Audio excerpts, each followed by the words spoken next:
Como o Brasil era uma colônia de Portugal, não se fazia necessário ter pessoas com elevada formação educacional. A sociedade colonial brasileira era patriarcal e sua estrutura se baseava em grandes propriedades e no trabalho escravo. Nesse período, houve forte influência da Igreja Católica, com a atuação de padres jesuítas, que formaram núcleos para realizar a catequização dos povos indígenas, conhecidos como missões. A educação desenvolvida pelos jesuítas era humanística e direcionada para a questão espiritual, que contribuiu para a submissão dos povos aos senhores brancos. Apesar de inicialmente ser direcionada às populações nativas, com o passar do tempo, a educação no Brasil colonial também atingiu os filhos de colonos. Os colégios católicos foram criados em diferentes regiões do Brasil, e neles, além de aprender a ler e a escrever, os alunos participavam de aulas de latim, humanidades, teatro, artes, filosofia, matemática, entre outras. Enquanto a elite, a população mais rica desse período, enviava seus filhos para a formação como futuros sacerdotes ou para a Universidade de Coimbra, em Portugal. Vale ressaltar que as mulheres não tinham permissão para estar em espaços de educação formal, o que somente ocorreu a partir do século XIX, em escolas públicas que possuíam turmas mistas. Nas primeiras décadas do século XX, essa realidade mudou, e as mulheres passaram a ocupar também a docência no ensino primário.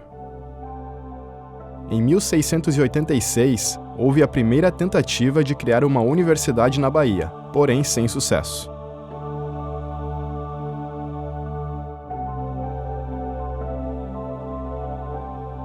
No século XVIII, o Marquês de Pombal passou a governar Portugal. Dentre as suas medidas, expulsou em 1759 os jesuítas do reino, incluindo os que se encontravam no Brasil. Consequentemente, a educação passou a ser controlada pelo Estado e foram criadas as aulas régias. Na prática, o ensino permaneceu o mesmo, enciclopédico, autoritário e disciplinador.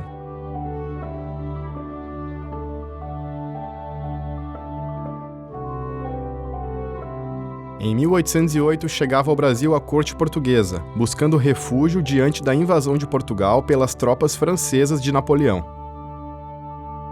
Dom João permaneceu no Brasil até 1821. Nesse período, foram criadas diversas instituições que antes eram restritas, como a Biblioteca Pública, a Academia Real Militar, a Imprensa Régia, a Escola Politécnica, entre outras. No entanto, a educação continuou limitada às elites, e a população comum não tinha acesso ao conhecimento formal da época.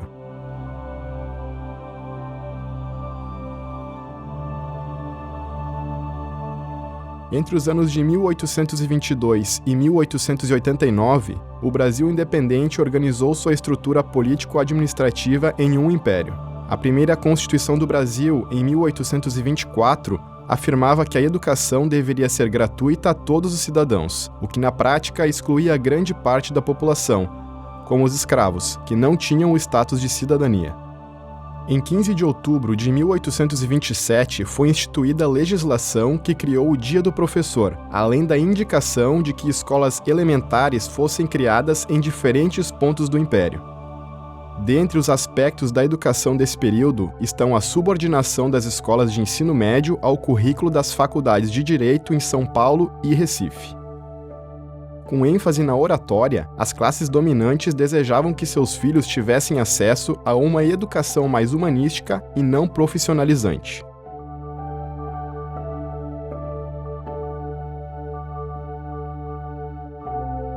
A história do Brasil republicano inicia em 1889, quando o país passou a adotar outra forma de governo, o republicanismo, com a escolha de presidentes, por exemplo.